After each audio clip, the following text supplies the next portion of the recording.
వచ్చే జన్మలో ఉన్న అనాథలా కాకుండా అందరూ ఉన్న దానిలో పుట్టమ్మా.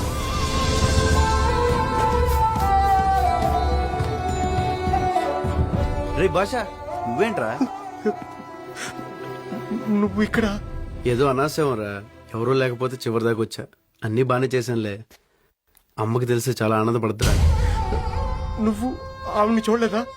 లేదురా. ఆవిడే మీ అమ్మరా? మా అమ్మ ఏంట్రా? మా అమ్మ ఏంటి? అసలు మా అమ్మ చచ్చిపోతా? నీకు వెతకడం కుదరకపోతే వదిలే, నేను వెతుక్కుంటా. మా అమ్మ చచ్చిపోయిందంటావేంట్రా? ఏంటన్నా ఈ పెచ్చిన కొడుకు? ఆడికి ఏం మాట్లాడాలో ఏం మాట్లాడకూడదో తెలీదా? ఆవిడ మా అమ్మ అంటాడేంటనా? అసలు మా అమ్మ ఎందుకు చచ్చిపోతానా? ఈ నరకం పగవాడి కూడా రాకూడదు, రాకూడదు. ఏం మాట్లాడమేంటన్నా? అటు చెప్పింది అబద్ధం చెప్పు.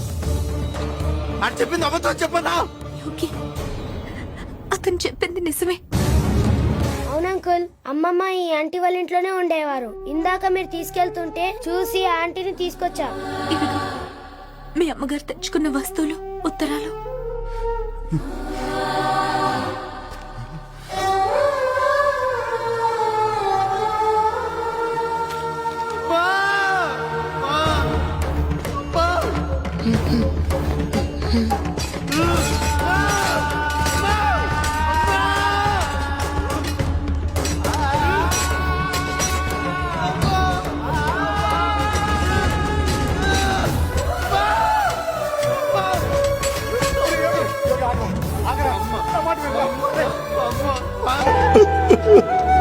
మా అమ్మ అన్నా, మా అమ్మ